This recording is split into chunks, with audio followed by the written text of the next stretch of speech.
Bonjour, bonjour. Je vous salue dans le précieux nom de notre Seigneur Sauveur, le Seigneur Jésus-Christ. Ce matin, nous avons une très bonne nouvelle de sa part. Et cette nouvelle est dans Jean 10, de versets 31 à 39. Je lis tout de suite la parole de notre Seigneur. Alors les Juifs prirent de nouveau des pierres pour le lapider. Jésus leur dit, « Je vous ai fait voir plusieurs bonnes œuvres venant de mon Père. Pour laquelle me les lapidez-vous » Les Juifs lui répondirent, « Ce n'est point pour une bonne œuvre que nous te lapidons, mais pour un blasphème. Et parce que toi, qui es un homme, tu te fais Dieu. » Jésus leur répondit, « N'est-il pas écrit dans votre loi, j'ai dit, vous êtes des dieux. Si elle a appelé Dieu ceux à qui la parole de Dieu a été adressée, et si l'écriture ne peut être anéantie, celui que le Père a sanctifié et a envoyé dans le monde, vous lui dites, tu blasphèmes. Et cela parce que j'ai dit, je suis le Fils de Dieu. Si je ne fais pas les œuvres de mon Père, ne me croyez pas. Mais si je les fais, quand même, vous ne me croirez point. Croyez à ces œuvres, afin que vous sachiez et reconnaissiez que le Père est en moi et que je suis dans le Père.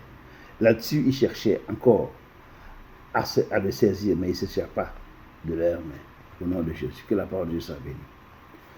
Voici ici, le Seigneur Jésus fait des miracles. Il est venu sur la terre pour nous sauver. Il fait des miracles pour amener les cœurs à croire en lui. Mais il ne fait pas. Il ne croit pas. Lui qui est Dieu, il s'est fait égal à nous-mêmes. Il s'est fait égal à nous-mêmes en prenant notre nature pour comprendre les maux que nous traversons, que nous vivons, afin que quand on sera en face de ces situations les plus difficiles, on se tourne vers lui pour que nous ayons des solutions. Parce que les solutions à nos problèmes, c'est Jésus-Christ. Il est la solution. Il est la solution de l'être humain. Jésus-Christ est la solution de l'être humain. Tous les maux que traverse un être humain, la solution se trouve en Jésus-Christ. Or, Jésus-Christ est la parole de Dieu faite chair. Et il nous dit de croire en lui afin que nous soyons sauvés. Sauvés de quoi? Sauvés des situations que nous traversons. Des fois, quand tu vas à l'église, que le pasteur te dit un mot dans ton cœur que tu n'acceptes pas, tu te dis, mais qui il est? Le Seigneur m'a montré une sœur dans une église. Et le Seigneur m'a montré qu'elle était malade. Et je l'ai approché, je lui ai dit, il faut prier parce que voici, l'ennemi veut t'envoyer cette maladie. Elle m'a posé la question, tu as quel rang dans cette église? Donc, quand Dieu te parle, il faut être humble. Parce que la parole de Dieu, là, écoute bien, la parole de Dieu, elle est adressée aux hommes. C'est pourquoi que Dieu dit que nous sommes des dieux. La parole de Dieu n'est pas adressée aux animaux. La parole de Dieu n'est pas adressée à qui que ce soit. C'est aux hommes, à nous, les êtres humains, que la parole de Dieu s'est adressée. C'est pourquoi Dieu nous appelle Dieu, un petit D. Tu comprends? Donc quand tu écoutes la parole de Dieu, n'endurcis pas ton cœur. Parce que tu ne sais pas pourquoi cette parole est venue pour toi. Maintenant, celui qui t'a donné ces paroles, regarde ses yeux. Le Seigneur a dit, vous les reconnaîtrez par leurs fruits. Regarde sa vie. Si sa vie est conforme à la parole de Dieu, cette parole que Dieu t'a donnée là, passe-la. Crois en elle, parce que ce n'est pas lui qui t'a donné, c'est celui qui vient en lui qui t'a donné cette parole pour toi. Et mets-la en pratique. Mais si sa vie n'est pas conforme à la parole de Dieu, éloigne-toi de lui, parce que cette parole vient pour te tromper. C'est ça. Reste vigilant. Ne dis pas oui à tout. Et ne dis pas non à tout non plus. Sois vigilant. Le Seigneur nous dit ceci. Écoute bien ce qu'il a dit. Dans Psaume 95. Car il est notre Dieu.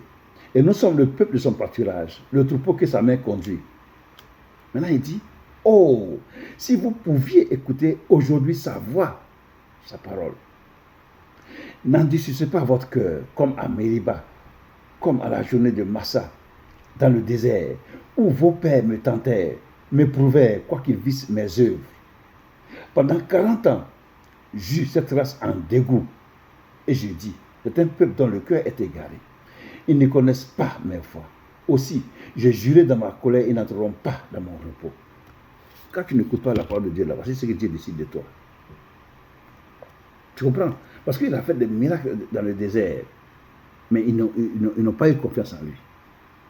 Donc il a pris la décision, il a eu cette race-là en dégoût pendant 40 ans. Il a dit qu'ils n'entreront pas dans son repos. Et ils ne sont pas rentrés dans son repos. Donc quand tu écoutes la parole de Dieu, ne la rejette pas, s'il te plaît. La parole de Dieu, elle est esprit et vie. Elle vient pour te conduire, elle vient pour t'aider, elle vient pour te sauver. Donc ne joue pas avec la parole de Dieu. Ne joue pas avec elle. C'est la parole de notre Créateur, celui qui nous a créés. C'est sa parole qui vient. Elle vient pour te faire du bien.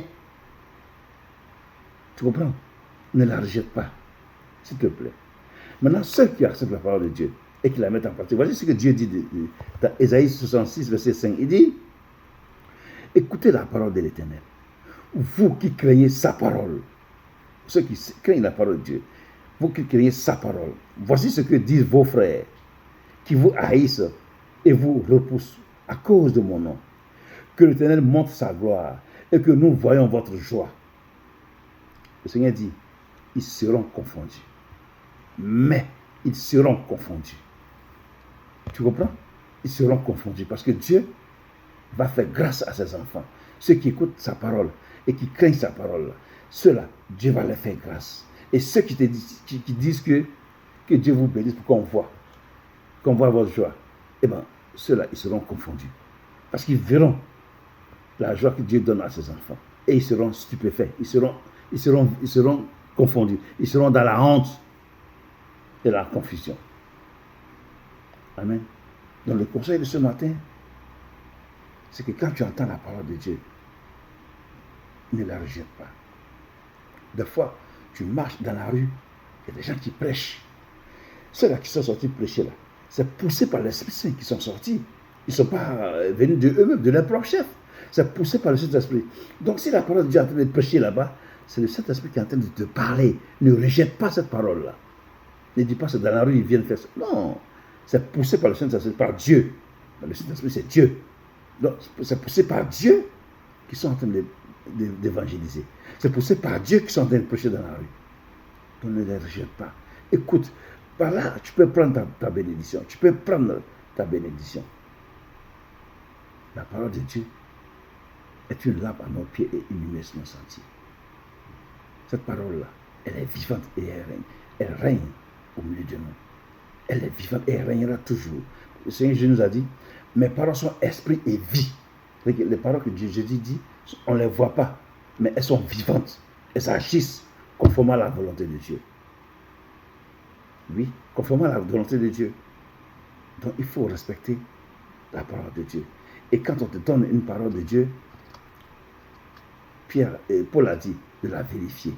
Si une prophétie t'a été donnée, vérifie-la. Et quand tu vois qu'elle est conforme à la parole, mets-la en pratique. Ne joue pas avec. Elle peut te sauver la vie.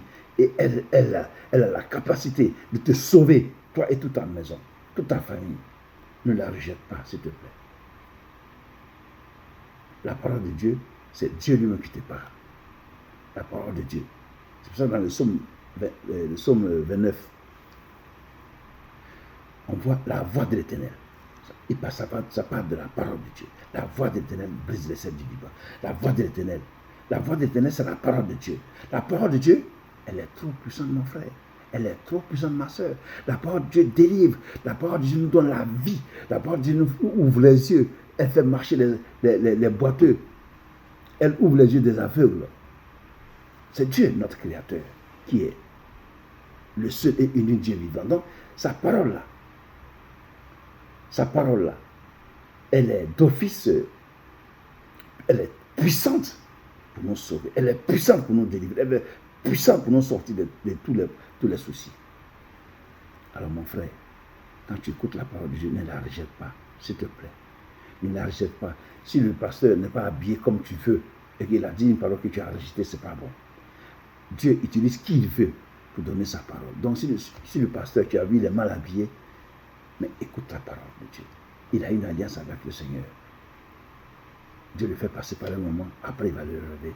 Mais ne regarde pas ces habits qu'il a portés pour dire que ces paroles ne viennent pas de Dieu. Mais non, tu es en train de te condamner toi-même. Tu comprends? Écoute la parole de Dieu et vérifie si ce qu'il a dit est conforme à la parole de Dieu, à la Bible. Mets-la, accepte-la d'un cœur honnête et mets-la en pratique. Et tu verras la gloire de Dieu. Que Dieu te bénisse, toi qui t'es attaché réellement au Seigneur Jésus-Christ et à sa parole. Que Dieu te bénisse tous les jours au nom de Jésus-Christ. Et que Dieu te donne la victoire devant toutes les situations, dans toutes les entreprises, que tu prospères au nom de Jésus-Christ. Ce matin, je fais un appel. Un appel à ceux et celles qui n'ont pas encore fait la paix au Seigneur Jésus-Christ, avec le Seigneur Jésus-Christ. Le Seigneur Jésus-Christ est venu sur la terre. Adam était là avant. Mais Adam a été créé par Dieu adulte. Donc il a fait des bêtises. Donc ces bêtises qu'il a fait là. Le Seigneur est venu, il est né, bébé, il a grandi. Jusqu'à 33 ans. Et à 33 ans, il a commencé son ministère. Enfin, à 30 ans, il a commencé son ministère. Il est mort à 33 ans. 3 ans de ministère. Pour nous faire croire que, pour nous faire croire et voir que tout est possible. Quand tu nais, Dieu te donne. Dans Jérémie 1, verset 5, il est écrit, avant que je t'eusse formé dans le ventre de ta mère, je te connaissais. Et avant que tu sois sorti de son sein, je t'avais consacré, je t'avais établi prophète pour les nations. Tu n'es pas un hasard. C'est pourquoi il ne faut pas jouer avec ta vie. Donne ta vie à Jésus-Christ. Pour que Jésus, ce que tu es venu faire sur la terre, là, Jésus te conduise là-bas. Sinon, tu vas errer sur la terre jusqu'à ce que tu vas partir sans savoir ce que tu es venu faire sur la terre. Parce que tu as refusé de donner ta vie à Jésus. Tu comprends? Jésus est notre repère. Il est le Dieu qui a pris notre nature. Il est venu sur la terre pour nous montrer le chemin. Donc ne néglige pas la parole de Dieu, s'il te plaît. Et viens nous donner ta vie, parce que lui, il est sincère. Il est capable de te restaurer et de changer ta vie en bien pour la gloire de son nom. Que Dieu te bénisse abondamment et que toute la gloire lui soit rendue. Lui qui a permis que nous soyons sur cette terre et qui nous donne son souffle de vie pour exister. Que toute la gloire lui revienne et que tout ce que nous faisons lui soit agréable au nom de Jésus. Passe par la zone du baptême et prends ta victoire au nom de Jésus. Amen.